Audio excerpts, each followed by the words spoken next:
Shalom keluarga SARK yang terkasih dalam Tuhan Yesus Kristus. Kita bersyukur kita kembali masih beribadah dengan online. Kita mengucap syukur dengan semua keadaan yang ada. Dan kita mau belajar lagi malam hari ini kembali kepada firman Tuhan, di mana kita dikuatkan, kita diperlengkapi, dan kita terus bertambah untuk makin berbuah di hadapan Tuhan. Semasa lockdown ini saya banyak belajar, banyak pembongkaran hati, banyak yang Tuhan bongkar, semua fondasi-fondasi yang bukan dari Tuhan. Buat saya sekian puluh tahun berjalan bersama-sama dengan Tuhan, tidak ada artinya ketika satu hari Dia menjumpai dan Dia memberikan pelajaran peremuan hati kembali. Dan ternyata itulah saudara, kita belajar hal yang paling basic, hal yang paling utama, di mana kita bergaul karib, jalan dengan Tuhan dalam keintiman dan dalam kedalaman bersama dengan Dia. Itu yang membuat hidup makin berbuah lebat di dalam hadirat-Nya. Karena di luar Dia kita tidak bisa berbuat apapun. 3 bulan tidak terasa saudara. Dan buat saya exciting, dipotong semua yang selama ini selalu keliling, berjalan ke sana kemari, pergi ke sana kemari, tiba-tiba diam di rumah. Dan semua rasanya saudara yang ada keberadaan terbuka semua dengan sangat jelas. Karena ketika setiap hari kita pergi, kita keliling, suasana selalu baru, tidak kelihatan. Tapi begitu di rumah, tiap hari mungkin ketemu orang yang sama, menghadapi semua yang sama, rutinitas yang sama, dan di situ pembongkaran dimulai. Dan saya belajar di kitab Kejadian pasal yang kelima, di mana dikisahkan tentang Henoh. Henoh bergaul karib dengan Tuhan, dan lalu dia diangkat, dan dia tidak ada lagi. Henoh tidak mengalami kematian, tapi Henoh didapati Tuhan. Di Ibrani pasal yang ke-11 dikatakan Henoh orang yang berkenan dan yang memperkenan hati Tuhan. Karena apa? Karena relationship-nya, perjalanannya bersama dengan Tuhan. Itu yang membuat perkenanan Tuhan turun atas hidup Henoh. Dan tiba-tiba seketika ketika Tuhan datang, pengangkatan dalam hidupnya, dia diangkat oleh Tuhan. Dia manusia pertama yang mengalami pengangkatan saudara. Dan mari kita belajar kembali lagi kepada firman Tuhan yang mula-mula. Hal yang paling basic, hal yang paling sederhana. Tapi saya tahu tidak semudah kata-kata kita menjalaninya. Tidak semudah seperti yang kita bayangkan. Karena berjalan bersama dengan Tuhan itu sungguh amat nyata, sungguh amat real, dan sungguh sangat mengasyikkan. Karena Dia sungguh Tuhan yang pribadi, yang sangat ajaib dan luar biasa. Tidak ada kata-kata yang bisa saya ungkapkan. Bagaimana ketika saya bertemu dan saya bersama-sama dengan Dia, akan menghabiskan banyak waktu dan itu tidak terasa saudara. Tenggelam dalam firman-Nya, tenggelam dalam hadirat-Nya, dan disitulah hidup kita itu dipuaskan, hidup kita dibebaskan, hidup kita dimerdekakan dari semua ikatan. Bagaimana kita bisa diangkat kalau kita masih punya banyak ikatan di dunia ini? Dan ini hari-hari di mana Tuhan mau melepaskan semua ikatan yang ada dalam hidup kita. Ini hari-hari di mana firman-Nya membongkar semua fondasi yang bukan ditanam oleh Tuhan. Supaya Dia mau kita menjadi mempelai yang siap untuk diangkat. Dia mau kita dilepaskan dari semua ikatan dari dunia ini. Ikatan dari keluarga, ikatan dari pelayanan, ikatan dari keuangan, ikatan dari apapun itu. Karena Dia mau kita hanya terikat dan hanya terpikat oleh Yesus. Dan itu hal yang paling fondasi, yang paling dasar. Sepertinya mudah dan mungkin orang berkata, oh kalau itu sudah tahu. Ya, tapi yang sesungguhnya kita mungkin belum tahu. Dan selama ini buat saya 3 bulan ini membongkar banyak hal. Mengubahkan banyak hal. Tidak ada lain kecuali diam dan diam di dalam hadirat-Nya. Itu yang terus membersihkan hati dan membersihkan yang dari dalam itu keluar. Mari saudara, kita terus belajar dan saya bersyukur dengan semua waktu yang ada ini. Dan bukan berarti kita hanya terus diam dalam hadiratnya, kita nothing, tidak berbuat apapun, tidak melakukan apapun. No, justru ketika kita bersama dengan Dia, kita melakukan apa yang Tuhan itu perintahkan. Tidak ada yang bisa menghentikan kita, tidak ada yang bisa menghalangi kita. Ketika Tuhan perintahkan untuk kita mendolengi kota dan kita menjalani kota, saya mendapat bagian waktu itu saya menjalani seluruh kompleks di mana kami ini tinggal. Sasa dengan mobil keliling seluruh kota Semarang. Saya dapat bagian, oke, jalani komplek di mana kita tinggal. Dan benar-benar saya menjalani saudara dari ujung ke ujung. Lebih dari 1,5 jam. Bukan pakai mobil, bukan pakai motor. Saya jalani, benar-benar saya jalan kaki. Dan tiap kampung yang di portal bukan juga alasan untuk saya tidak bisa melewati. Sudah diajarkan untuk bagaimana kita melewati. Karena passion, karena gelora itu yang membuat semangat. Dan hati ini tidak bisa berhenti saudara. Dan terus di tangan kiri saya, di tangan kanan saya membawa tumen, di tangan kirinya saya ikat dengan seluruh perjanjian Tuhan. Saya angkat, saya berjalan. Dan saya merasakan hadirat Tuhan setiap saya berjalan dan saya melangkah itu. Dan disitulah saya tahu setiap kali kita melakukan kehendaknya, kita menyenangkan hatinya. Dan ketika kita memperkenan hati Tuhan, tidak ada jalan yang tertutup buat kita. Tidak ada yang tidak bisa, yang Tuhan tidak kerjakan dalam kehidupan kita. Semua hal yang mustahil Dia buat mungkin. Pemeliharaannya sangat nyata. Pemeliharaannya sangat-sangat nyata saudara. Kami melihat dan kami mengalami dan kami merasakan, saya dengan seluruh keluarga yang ada, bagaimana Tuhan memelihara dan bagaimana Tuhan mencukupi semuanya. Semua yang tidak mungkin Dia buat jadi mungkin. Banyak hal baru Dia terobos. Dan ketika saya menjalani saudara, satu hal yang kami merasakan buah dari ketika saya doling saudara. Tiba-tiba saudara percayakan, Tuhan percayakan dalam hidup kami mengelola donat saudara.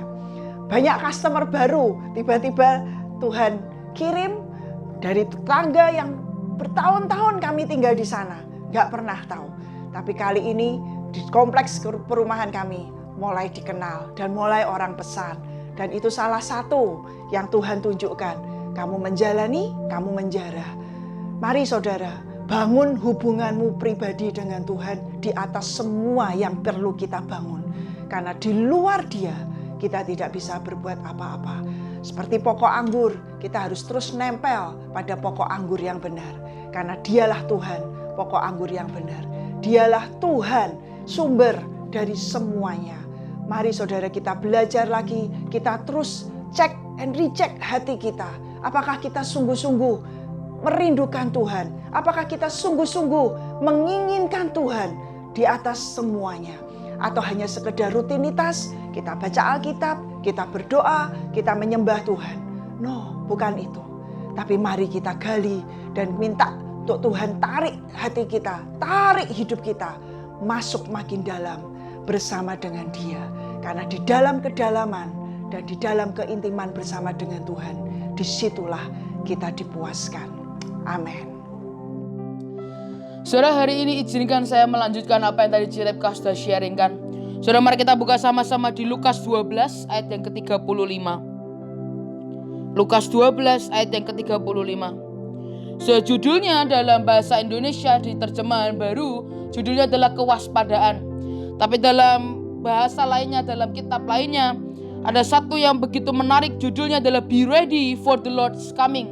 Bersiap-siaplah untuk kedatangan Tuhan. Lukas 12 ayat ke-35, hendaklah pinggangmu tetap berikat dan pelitamu tetap menyala. Dalam tip itu dikatakan be prepared for action at a moment's notice. Kata berikat pinggang itu artinya engkau bersiap untuk melakukan sesuatu hal. Bahkan saat ketika itu mendadak engkau harus siap dengan segala sesuatu. Tapi kemudian firman Tuhan yang paling pertama berjaga-jaga yang Tuhan mau adalah kita bersiap. Juga berita pelitamu harus tetap menyala.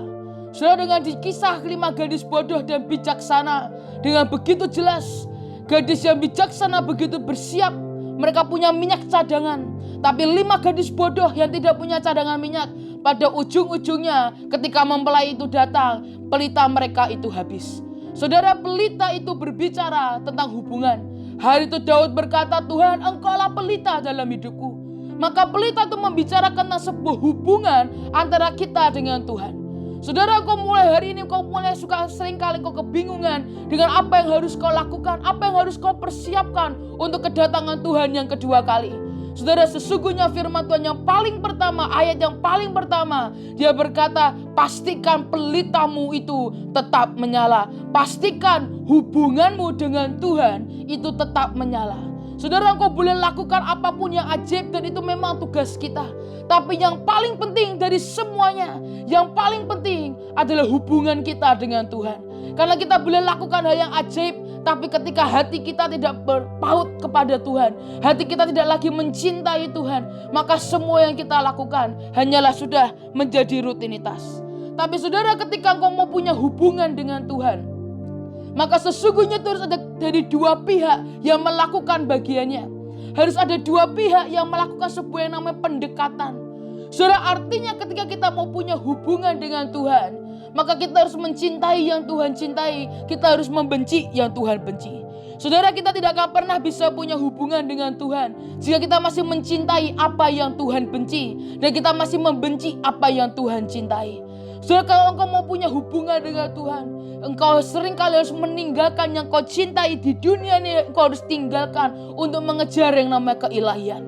Seringkali untuk engkau mendapatkan hati Tuhan, engkau harus rela berkorban, membayar harganya. Meskipun rasa itu sakit dan menyakitkan, tapi engkau akan rela bayar harganya karena engkau memilih untuk mempertahankan hubunganmu dengan Tuhan. Saudara, hari itu ada seorang yang membuat pesta. Dan dia adalah orang yang fully prepared. Dia adalah orang yang menyiapkan segala sesuatu. Tapi ketika itu pihak yang diundang justru membuat agenda sendiri. Pihak yang diundang tidak fully prepared. Dan justru mereka punya agenda sendiri. Dan akhirnya dari tuan rumah ini berkata, karena mereka tidak mau datang, mereka punya agenda sendiri. Pergilah keluar, cari orang-orang miskin, cari orang-orang yang paling menghina sekalipun. Bawa mereka masuk. Karena rumahku harus penuh. Saudara, saya berdoa jangan di antara kita punya agenda sendiri. Saudara, jangan pernah berpikir engkau pelayanan cukup lama itu bisa menyelamatkan engkau. Jangan pernah engkau berpikir engkau Kristen dari kecil, dari lahir, dan itu akan menyelamatkan engkau. Seringkali karena kita terlalu sibuk dengan pelayanan, kita punya agenda yang kita bungkus dan kita berkata ini pelayanan buat Tuhan. Tapi sesungguhnya ketika agenda Tuhan adalah, nak, engkau harus duduk diam di bawah kakiku. Engkau sibuk dengan pelayanan, engkau berkata, Tuhan gak bisa, aku pelayanan untuk engkau. Saudara, tapi sesungguhnya jangan pernah berharap engkau punya hubungan dengan Tuhan. Dan pada akhirnya ketika Tuhan menjumpai engkau, Tuhan akan berkata, aku tidak pernah mengenal engkau. Karena engkau selalu punya agenda sendiri. Dan akhirnya engkau tidak punya hubungan dengan Tuhan. Saudara, mari kita kesampingkan agenda kita masing-masing. Karena sesungguhnya semua kisah di Alkitab yang ketika mereka punya agenda sendiri ujungnya tidak pernah baik. Ada satu sosok yang punya agenda sendiri adalah Ratu Wasti. Dia adalah orang yang ketika Raja Ahasiweros membuat pesta, dia ingin mengundang Ratu Wasti untuk datang, tapi Ratu Wasti punya agenda sendiri. Dan ketika itulah Ratu Wasti akhirnya dikeluarkan dan dia didepak dari kerajaan Ahasiweros. Dan akhirnya Tuhan gantikan dengan Ratu Esther. Saudara, saya berdoa tidak ada di antara kita para mempelai yang karena kita punya agenda kita sendiri, akhirnya kita harus didepak dari kerajaan Tuhan. Dan kita digantikan dengan orang yang mencintai Tuhan, lebih gila-gilaan, lebih ajaib dan lebih dahsyat lagi. Saudara, saya berdoa, singkirkan agenda pribadimu. Dan mari ikuti apa yang menjadi kehendak Tuhan. Saudara, mari kita lanjutkan Lukas 12 ayat yang ke-36. Dan hendaklah kamu sama seperti orang-orang yang menanti-nantikan tuannya yang pulang dari perkawinan. Supaya jika ia datang dan mengetok pintu, segera dibuka pintu baginya. Kata menanti-nantikan di sini artinya to wait for, to look forward.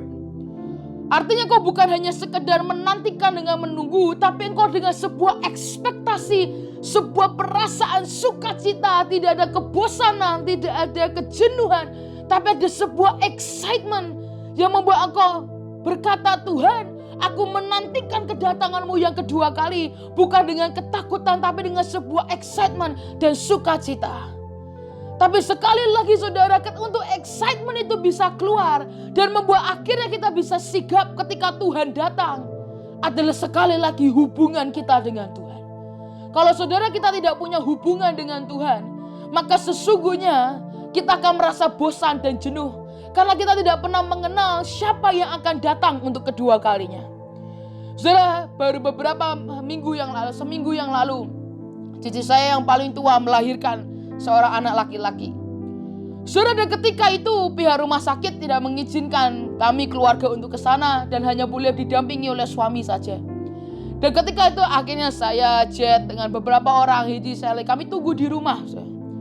Saudara, ketika detik cici saya mau melahirkan, ada sebuah excitement dalam hidup saya yang bahkan ketika saya menunggu 9 bulan pun ada sebuah excitement karena saya tahu ini keponakan saya yang akan lahir. Dan bahkan ketika dia sudah lahir dan butuh beberapa hari untuk pulang dari rumah sakit, saya di rumah tidak berhenti-berhentinya untuk menunggu dengan sebuah excitement. Karena saya tahu siapa yang saya tunggu. Dan saya tahu saya akan punya hubungan dengan anak ini. Saya nunggu cici saya yang saya punya hubungan kedekatan yang cukup dekat. Saya tahu siapa yang saya tunggu. Dan itu membuat ada excitement dan membuat saya sigap kapanpun cici saya pulang. Saya menjadi orang pertama yang sudah siap. Saya bersihkan kamar tidurnya. Saya bersihkan rumah. Saya bersihkan mainan dari Koko Jet. Saya persiapkan jet Rafael. Saya masuk ke mobil. Saya jemput cici saya di rumah sakit. Saya persiapkan semuanya. Dan itu sebuah refleks yang keluar ketika kita punya hubungan dengan Tuhan. Saudara, sekali lagi saya mau berkata, punyai hubungan dengan Tuhan. Karena itu akan menentukan banyak hal. Ketika mungkin hari itu Tuhan berkata, nak bangun jam 5 pagi karena aku ingin berjumpa dengan engkau. Saudara, engkau bahkan tidak perlu alarm untuk membangunkan engkau. Karena ketika itu mungkin 4:30 engkau sudah bangun. Karena engkau punya excitement, engkau mau berjumpa dengan seseorang yang kau cintai. Saudara, mungkin kok saudara pernah mengerti kata-kata istilah bucin. Kalau dari bahasa dunia budak cinta itu mengerikan. Kalau bahasa kita itu luar biasa. Karena kita menjadi budak cinta dengan Tuhan. Tapi dengan dunia, bucin itu dengan sesama manusia, saudara. Dan ketika sesama dengan manusia, apapun kita lakukan demi cinta, saudara. Dan kita akan lakukan ekstra lebih, bahkan tidak pernah disuruh. Dengan sebuah inisiatif kita akan melakukannya karena kita lakukan karena cinta. Saudara, tapi sesungguhnya ketika kita punya perasaan cinta, hubungan dengan Tuhan seperti itu, maka saudara percayalah apapun yang Tuhan perintahkan. Dan hari-hari ketika engkau sedang menunggu kedatangan Tuhan, engkau tidak perlu dengan ketakutan, tapi engkau perlu dengan excitement. Karena engkau tahu ketika engkau pulang nanti, engkau akan pulang kemana. Saya kemarin persis sekitar sebelum saya tidur, hari itu mungkin saya tidur jam 12 malam. Tapi ketika itu sebelum saya tidur, Tuhan berkata, nak, aku ingin berjumpa dengan engkau jam 5 pagi. Bangun, baca Alkitabmu, dan aku akan ceritakan engkau isi hatiku. Dan hari itu saya lupa pasang alarm. Tapi ketika saya tidur, saya dengan excitement saya berkata, yes. Saya berkata, malaikat Roh Kudus bangunkan saya. Saya mau bangun. Dan itu secara refleks 4:30 saya bangun, jam 4 saya bangun. Dan ketika saya bangun tanpa alarm, kondisi segar. Dan saya duduk, saya mulai baca Alkitab saya dan saya mulai belajar. Bahkan sampai menjelang pagi. Saudara, ketika itu saya sadar bahwa excitement seperti inilah yang harus kita punya ketika kita menunggu kedatangan Tuhan. Jangan bosan, jangan capek, jangan jenuh. Saudara. Kalau engkau jenuh artinya engkau tidak punya hubungan dengan Tuhan. Tapi ketika engkau penuh dengan excitement, sukacita, artinya engkau punya hubungan dengan Tuhan. Lukas 12 ayat yang ke-37. Berbahagialah hamba-hamba yang didapati tuannya berjaga ketika ia datang. Aku berkata kepadamu, sesungguhnya ia akan mengikat pinggangnya dan mempersilahkan mereka duduk makan. Dan ia akan datang melayani mereka. Dalam bahasa NIV dikatakan, blessed are those slaves whom their master finds alert when he returns. I tell you the truth, he will dress himself to serve. have them take their place at the table, and will some and wait on them. Dalam terjemahan lain NLT dikatakan who are ready and waiting. King James Version dikatakan watching. Amplified berkata awake and watching. Kata yang sama dipakai ketika Yesus membangunkan Petrus di Getsemani. Yesus berkata, Petrus, apakah kau tidak bisa berjaga 1 jam saja? Dan kata yang sama juga dipakai ketika Yesus berkata, berjaga-jagalah dan teruslah berdoa. Karena roh itu penurut, tetapi daging itu lemah. Dan kata-kata yang sama dipakai di firman di Lukas. Yang firman berkata, berbahagialah hamba yang didapati sedang berjaga-jaga. Saudara, inilah hari-hari di mana kita tidak bisa lagi tertidur. Inilah hari-hari di mana kita tidak bisa lagi on dan off dengan Tuhan. Hubungan dengan Tuhan itu harus menjadi daily life dalam hidup kita. Keintiman itu harus sudah menjadi bagian dalam hidup kita. Dan bukan sekedar menjadi bagian ketika kita ada KKR maupun pelayanan. Tapi kita harus terjaga, kita harus alert. Kita selalu harus terbangun. Bukan berarti saudara tidak harus tidur atau tidak boleh tidur. Saudara tidur, tapi rohmu dan jiwamu itu terus berjaga-jaga. Setiap hari ketika kau bangun pagi hari, yang kau ingat adalah kau harus menyembah Tuhan. Ketika kau bangun pagi hari, kau harus memuji Tuhan. Kau mengucapkan terima kasih Tuhan, engkau baik. Engkau baca Alkitabmu, saudara, itu adalah engkau menjaga, engkau tetap terjaga dan tidak tertidur, saudara. Karena ketika firman Tuhan berkata ketika kita terjaga, maka ketika Tuhan itu datang, maka Tuhan akan melayani kita, menggantikan posisi kita dan makan dengan kita. Saudara, menurut orang Yahudi, ketika seseorang lakukan itu artinya ada sebuah covenant of relationship dengan orang itu sedang dibangun dalam meja makannya. Saudara, ketika kita terjaga dan kita ditemukan alert, maka ada covenant of relationship antara kita dengan Tuhan, karena kita akan makan semeja dengan Tuhan kita. Ayat yang ke-38, dan apabila ia datang pada tengah malam atau pada dini hari dan mendapati mereka berlaku demikian, maka berbahagialah mereka. Amplified berkata, whether he comes in the second watch before midnight or even in the third after midnight and finds them so prepared and ready, blessed are those servant. Bahkan ketika mau kapanpun Tuhan itu datang, dan ketika kita ditemukan prepare and ready, kita ditemukan sudah bersiap, kita ditemukan sudah mempersiapkan diri, dan kita sudah siap, maka kita akan menjadi orang yang berbahagia. Jadi sekali lagi saya mau berkata, be prepared and be ready. Be fully and perfectly prepared. Jangan cuma sekedar well prepared, jangan cuma sekedar baik, tapi jadilah utuh, benar-benar perfectly prepare, karena kedatangan Tuhan sudah terlalu amat singkat. Dan ketika kita ditemukan fully prepare and perfectly prepare, kita akan menjadi orang-orang yang berbahagia ketika Tuhan datang yang kedua kali. Tapi berjaga-jaga seperti apa yang Tuhan mau, bersiap seperti apa yang Tuhan mau. Ayat yang ke-39, tetapi ketahuilah ini, jika tuan rumah tahu pukul berapa pencuri akan datang, ia tidak akan membiarkan rumahnya dibongkar. Amplified berkata, but be sure of this, that if the head of the house had known at what time the thief was coming, he would have been awake and alert, and would not have allowed his house to be broken into. Firman Tuhan jelas berkata, kalau ketika kita tahu kapan pencuri akan datang, maka kita akan terjaga dan kita akan alert, dan kita tidak akan biarkan rumah kita dibobol oleh para penjahat itu. Dan firman Tuhan berkata, kedatangan Tuhan akan datang seperti pencuri. Dan seperti inilah yang Tuhan mau untuk kita lakukan, adalah berjaga dan menyiapkan semuanya supaya rumah kita tidak ada yang dibobol oleh pencuri. Saudara, saya teringat akan film Home Alone. Itu adalah film favorit saya sepanjang masa ini. Meskipun sekarang saya sudah jarang lihat, tapi zaman waktu saya kecil saya selalu lihat. Dan setiap kali Christmas itu akan muncul di televisi. Home Alone 1, 2, 3, ada 4. Saudara, tapi menurut saya yang paling bagus adalah Home Alone pertama. Saudara, itu menceritakan seorang kisah anak punya keluarga banyak, cici kokohnya banyak, dan dia, setahu saya, dia anak yang paling kecil. Saudara, dan hari itu orang tuanya pergi berlibur, dia ketinggalan di rumah. Dan ketika dia ketinggalan di rumah, orang seringkali merayakan Christmas dan mereka semua keluar dari rumah. Disitulah pencuri seringkali mulai datang. Dan ketika itu anak ini menyadari bahwa pencuri ini akan datang ke rumahnya. Dia menyadari pencuri ini akan datang pada waktu tertentu. Dan yang anak ini lakukan adalah dia menyiapkan semuanya. Dia siapkan jebakan demi jebakan. Dia siapkan rumahnya begitu rupa. Sampai dia berkata, meskipun pencuri itu datang, aku pun sudah siap. Meskipun pencuri itu datang, rumahku tidak akan terbobol sekalipun. Dan sepanjang film itu saudara akan lihat bagaimana semua pencuri dikerjain habis-habisan.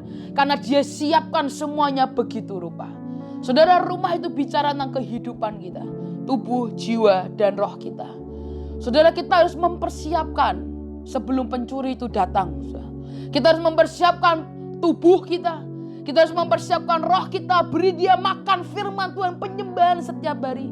Kita harus beri makan jiwa kita. Latih jiwa kita. Seperti yang Paulus berkata, aku melatih hati nuraniku untuk tidak kecewa dengan Tuhan dan manusia. Kita harus latih karena tidak ada lagi waktu, saudara, untuk kecewa dan marah dengan Tuhan. Tetapi kita harus juga latih semuanya.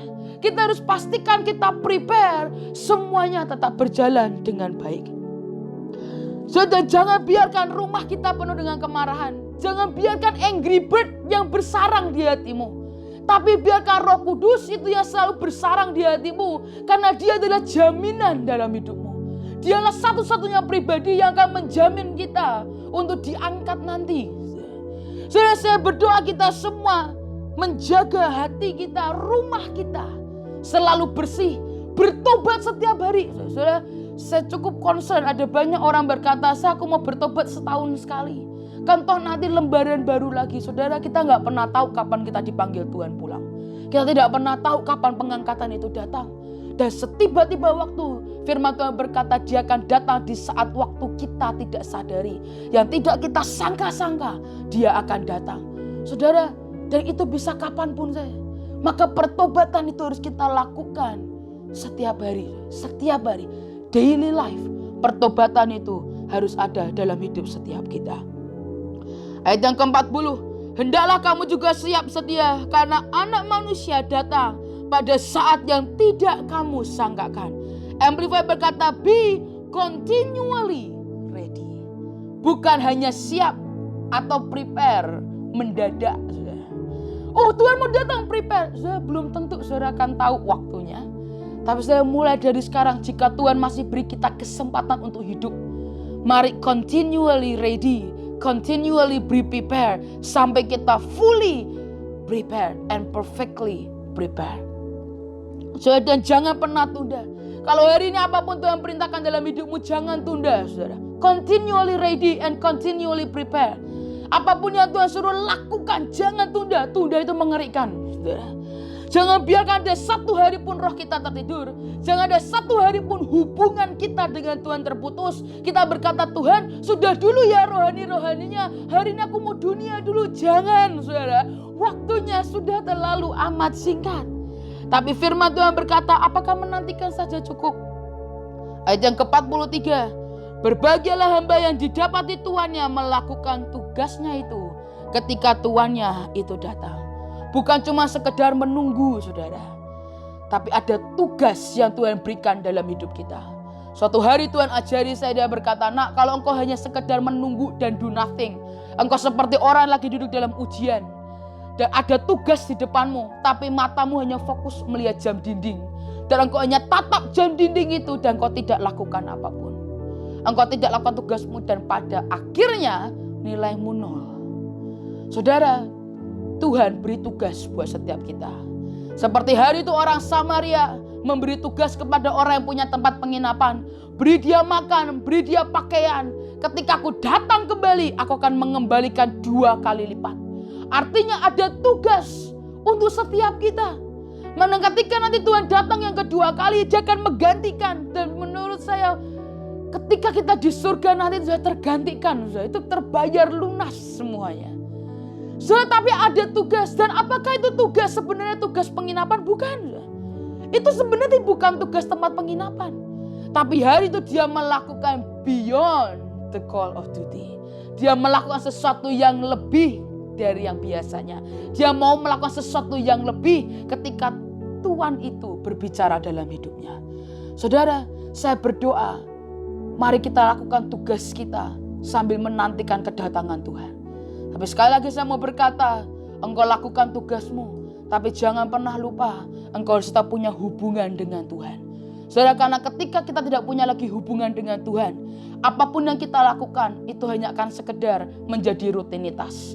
Kesetiaan adalah bukan tentang seberapa setia kamu melakukan pekerjaan, tapi kesetiaan adalah ketika engkau setia melakukan pekerjaan dan engkau tetap melakukan dengan hati yang sama seperti yang pertama kali engkau lakukan. Dengan cinta mula-mula yang sama, dengan gairah, dengan excitement, dengan hati yang sukacita seperti di awal pada kita mengerjakan. Itulah yang namanya kesetiaan. Saudara, hari kau sudah bingung apa tugasmu? Saya sering kali ada banyak, apa tugasku? Aku ini cuma ibu rumah tangga. Apa tugasku? Aku ini cuma murid. Saudara, firman Tuhan berkata, let everything you do, do it for the glory of God. Apapun yang kamu lakukan, lakukan untuk kemuliaan nama Tuhan. Saudara, mari kita kembali ke aman agung. Di firman Tuhan berkata, jadikan semua bangsa muridku. Maka apapun profesimu hari ini, pastikan sebarkan kasih, sebarkan sukacita, sebarkan kabar baik. Bawa jiwa-jiwa di sekitarmu dimanapun kamu berada. Mau sekelilingmu rusak, mau sekelilingmu berantakan. Fokus cari jiwa-jiwa. Engkau ditaruhkan di tempat itu for a reason. Engkau ditaruh di tempat itu untuk engkau membawa jiwa-jiwa datang kepada Tuhan. Karena sekali lagi firman Tuhan berkata, rumahku harus penuh. Nah saudara, apapun profesimu, apapun yang kau lakukan, hari ini tugasmu seperti firman Tuhan berkata, jadikan semua bangsa murid-muridku. Engkau tidak perlu menjadi pengkhotbah untuk membawa jiwa-jiwa ke Tuhan. Engkau mungkin hanya sekedar ibu rumah tangga, tapi engkau bisa membawa ibu-ibu rumah tangga di sekitarmu untuk ketemu dengan Tuhan. Mungkin kau cuma anak sekolah, tapi engkau bisa membawa teman-temanmu untuk berjumpa dengan Tuhan. Ini yang selalu yang ditanamkan oleh papi saya. Papi saya berkata, khotbah yang paling terbaik adalah bukan seberapa keren ilmu teologimu, tapi khotbah yang paling bagus, khotbah yang paling luar biasa adalah ketika perkataanmu bisa membawa jiwa-jiwa datang kepada Tuhan. Stop berkompetisi untuk menjadi yang terbaik, tapi mari kita berkompetisi untuk sama-sama membawa jiwa-jiwa. Karena sekali lagi, rumah Tuhan itu harus penuh. Saudara, suatu hari ketika red carpet terjadi di gereja kami beberapa tahun yang lalu, saya pergi ke Iran, saudara. Dan saudara, ketika kami pulang, kami dapat cerita tentang seorang yang bernama Mustafa. Saudara, dia adalah orang yang dulunya keras, dia dulu bandar narkoba. Dan dia menemani kita sepanjang perjalanan. Dan ketika itu, dia berjumpa dengan kami, dia lihat bagaimana kami menginjil. Dan hari itu, ketika kami pulang, dia berkata, aku akan menginjil. Dan Mustafa ini, saudara, kemudian ketika kita pulang, dia mulai menginjil. Suatu hari dia ketemu dengan 3 temannya yang sama-sama bandar narkoba, saudara. Dia bertemu dengan 3 orang ini dan dia mulai berkata tentang Yesus. Dia mulai cerita tentang Yesus, dia mulai cerita tentang kebaikan. Dan 3 orang ini mulai pukuli Mustafa karena mungkin lagi nge-fly. Dia pukuli Mustafa, dia pukuli terus sampai babak belur. Tapi Mustafa tidak membela satu kali pun. Dan ketika itu Mustafa pulang dengan kondisi babak belur. Keesokan harinya 3 teman ini mendatangi lagi Mustafa. Mungkin dia sudah sadar dari nge-fly-nya. Ketika itu dia datangi Mustafa dan dia tanya, kenapa kamu tidak balas pukul? Kamu ini jago pukul-pukulan. Bahkan kita bertiga ngelawan kamu aja, kita pasti kalah karena kamu jago. Tapi kenapa kamu biarkan kamu dipukuli? Dan hari itu dia berkata, karena aku sudah berubah. Kok bisa? Karena aku ketemu dengan Tuhan Yesus. Saudara, 3 ini, mereka memutuskan, mereka terima Tuhan. Dan mereka minta dibaptis. Saudara, ini terjadi di tempat yang lebih mengerikan dari Indonesia. Dan kalau di Iran bisa terjadi, saya percaya di Indonesia pun juga bisa terjadi. Tapi itu dimulai dari siapa? Dari kita. Saudara. Itu dimulai dari kita. Nah, saya berdoa, jangan ada biarkan satu hal pun yang menghentikan kita melakukan amanat agung dalam hidup setiap kita. Dan jika kita bisa dipercayai, kita bisa bertanggung jawab, kita mengembalikan talenta dan profesi kita untuk kemuliaan nama Tuhan. Ini yang terjadi ayat yang ke-44. Aku berkata kepadamu, sesungguhnya Tuhan itu akan mengangkat dia menjadi pengawas segala miliknya. Artinya kalau engkau bisa mempertanggungjawabkan, Tuhan akan membuat engkau menjadi kepala dan bukan ekor. Engkau akan di atas dan tidak di bawah. Engkau akan terbang sangat tinggi. Dan engkau akan terus naik dan tidak akan pernah turun. Tapi sekali lagi, saudara, jangan pernah meremehkan dengan kau berkata, oh aku tidak akan lakukan yang terbaik, bentar lagi pengangkatan. Oh aku tidak akan lakukan yang terbaik, oh bentar lagi pengangkatan. Saudara, suatu hari ada orang tanya ke papi. Dia tanya, Pak, bagaimana kalau tidak terjadi pengangkatan? Bagaimana kalau pengangkatan masih mundur? Apa yang terjadi? Dan di situ papi saya berkata, dia berkata, kalau pengangkatan belum terjadi, kamu akan menjadi penguasa dari media. Kamu akan menjadi penguasa perekonomian dunia ini. Kamu akan menjadi penguasa, kamu akan menjadi pemegang dari semua bisnis di dunia ini. Kamu akan pegang pertanian di dunia ini. Artinya apa, saudara? Jangan sepelekan destiny Tuhan dalam hidup setiap kita. Dan selama kita masih ada, mari kita full and perfectly prepare. Bahkan dengan apapun yang kau kerjakan hari ini, mari kita lakukan yang terbaik. Mari kita terus naik dan naik ke puncak sampai kepada puncak destiny kita. Jangan kau banyak berpikir melihat jam dinding itu dan kau do nothing. Tapi fokus lakukan supaya kau diangkat menjadi pengawas. Dan kita akan menangkan dunia ini untuk kemuliaan nama Tuhan. Sekali lagi saya mau berkata, fully and perfectly prepare dalam segala aspek dalam hidupmu. Tapi hati-hati dengan ini. Ayat yang ke-45 sampai ayat yang ke-46. Akan tetapi jikalau hamba itu jahat dan berkata di dalam hatinya, Tuanku itu tidak datang-datang. Lalu ia mulai memukul hamba-hamba laki-laki dan hamba-hamba perempuan. Dan makan, minum, dan mabuk. Jangan sampai karena engkau merasa Tuhan tidak segera datang, engkau mulai memukuli saudaramu sendiri. Engkau mulai letih, engkau mulai lemah, dan engkau mulai berkata, tidak mungkin ini cuma dongeng. Maka engkau akan mulai memukul teman-temanmu, mukul iman mereka, pukul kewaspadaan mereka. Bahkan engkau mulai ajak mereka untuk mabuk. Dan pada suatu ketika, satu titik, engkau tidak lagi fully and perfectly prepared, tapi engkau akan mulai mabuk. Saudara, orang-orang seperti ini adalah orang-orang yang tidak fokus dengan tugasnya. Orang-orang seperti ini adalah orang yang tidak punya visi dari Tuhan. Karena orang yang tidak punya visi hanya akan menjatuhkan visi orang lain. Orang-orang seperti ini tidak akan fully and well prepared karena dia memilih untuk mabuk daripada untuk fully and perfectly prepared. Saudara, Nuh adalah orang yang didapati orang benar di hadapan Tuhan. Tapi kemudian ketika dia sudah kehilangan visi Tuhan, dia mulai mabuk dengan berkat Tuhan. Dia mulai mabuk dengan semuanya. Dan dia tidak lagi sigap. Dia tidak lagi fully and perfectly prepared. Dan saya berdoa jangan di antara kita mabuk dengan semua berkat Tuhan hari-hari ini. Engkau diberkati Tuhan, bagus saudara. Tapi pastikan apapun yang kau lakukan untuk kemuliaan nama Tuhan. Berkat yang hari ini kita punya, itu semua hanya titipan dari Tuhan. Dan kalau Tuhan perintahkan untuk kita menabur, kita harus menabur. Kalau Tuhan suruh kita menabung, kita harus tabung. Bukan hak kita untuk menentukan, tapi itu hak Tuhan yang menentukan. Tapi hari ini jangan mabuk dengan kemarahan, kepahitan, kekecewaan. Karena itu hanya akan mematikan engkau. Dan engkau tidak lagi full and perfectly prepared. Hati-hati dengan semuanya. Kalau hari ini kau mulai letih, tempelkan dirimu ke Tuhan. Tempelkan dirimu dengan hadirat Tuhan. Hari-hari ini saudara, kalau engkau mulai kehilangan cinta mula-mula, lakukanlah lagi apa yang dulu engkau lakukan. Lakukan yang pertama kali yang membuat engkau jatuh cinta dengan Tuhan. Dan ketika engkau lakukan itu, perasaan itu akan muncul. Saudara, sebelum terjadi pandemik ini, ketika saya mulai merasa letih, saya justru paksa saya KKR. Saya akan paksa diri saya KKR. Karena ketika saya lihat anak-anak muda teriak dan berkata, Tuhan pakai hidupku. Itu membakar dan itu mengeluarkan cinta mula-mula dalam hidup saya. Badan saya boleh hancur, badan saya boleh capek kayak apapun. Tapi ketika saya lihat itu, roh itu menyala. Dan itu menguasai jiwa saya. Dan itu menguasai akan tubuh saya.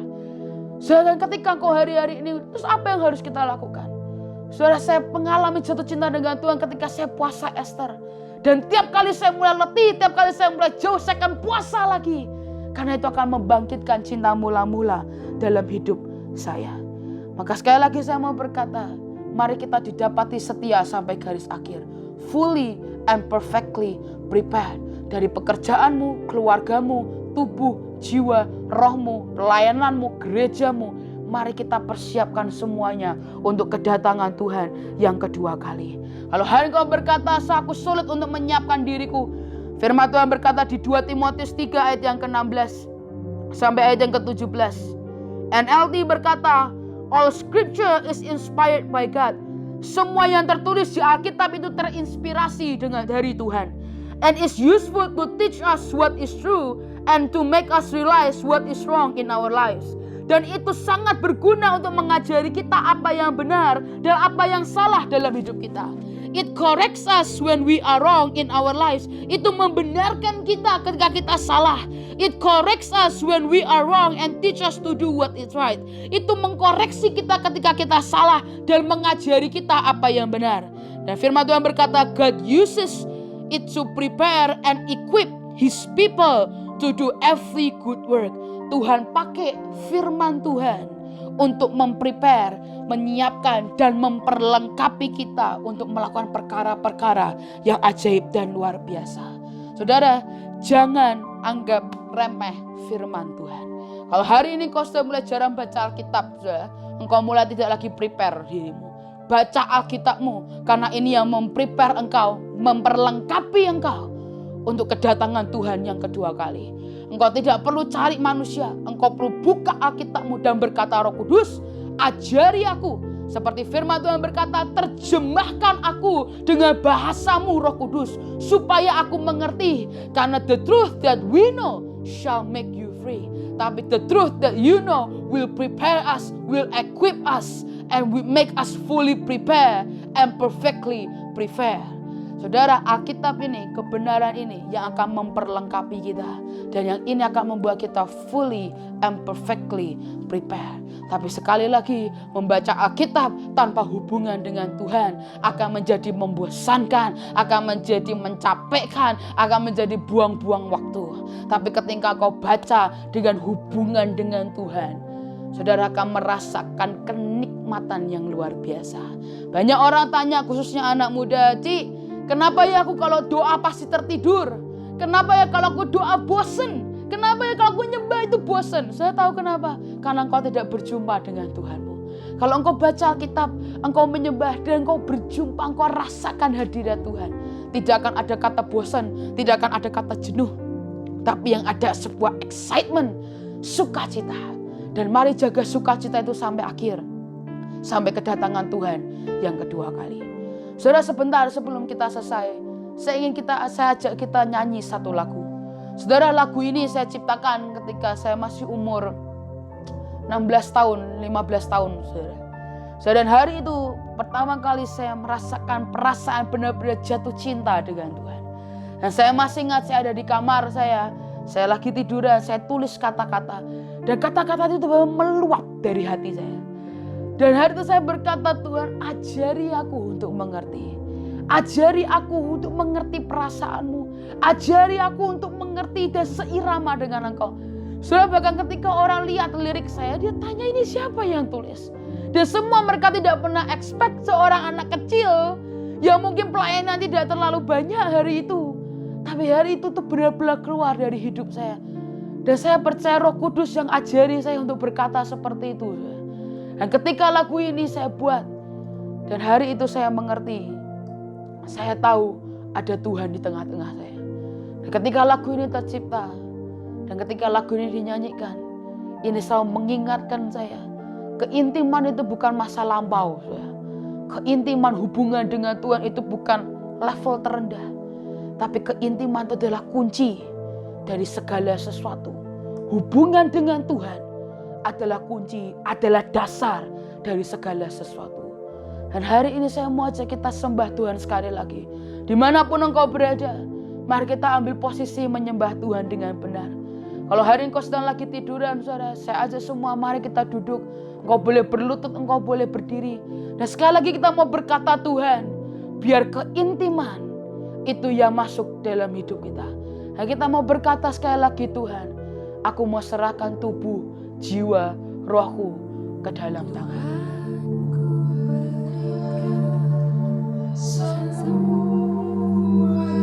Ya Tuhan, tubuh, jiwa, rohku relakan semuanya. Ku ingin menyenangkan-Mu selalu. Ya Tuhan, dan selalu ku jawab panggilan-Mu. Ya Tuhan Yesus, ajari aku mengerti perasaanmu, mengerti detak jantungmu. Ya Tuhan Yesus, biarkan aku punya keintiman hanya denganmu, sampai kau dapati hatiku seirama dengan hatimu. Ya Tuhan, ajari aku mengerti perasaanmu. Ya Tuhan, mengerti detak jantungmu. Ini doa kami, biarkan aku punya keintiman hanya denganmu, sampai kau dapati hatiku seirama dengan hatimu. Ajari aku mengerti.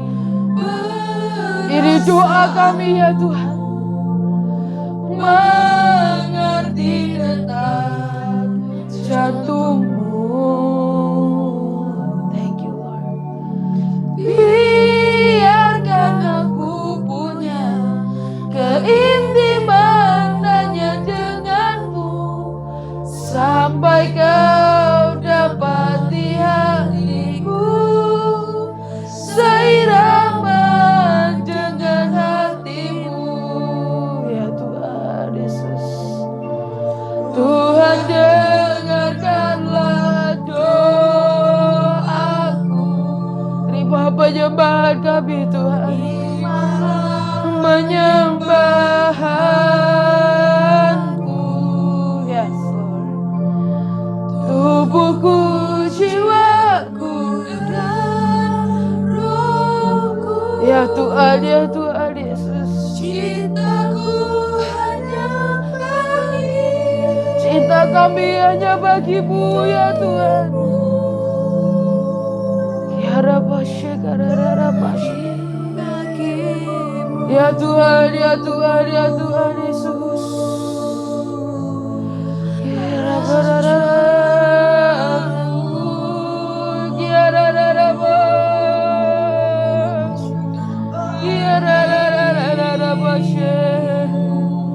ya Rabashe. Tuhan, Tuhan, buat kami kembali lagi ya Tuhan. Kami yang mulai jauh, buat kami kembali dengan Engkau. Buat Tuhan, pulihkan hubungan antara kami dengan Engkau. Ampuni kami yang seringkali kami masih belum bisa mencintai yang Kau cintai. Tapi hari kami mau berkata, Tuhan, aku mau punya hubungan dengan Engkau.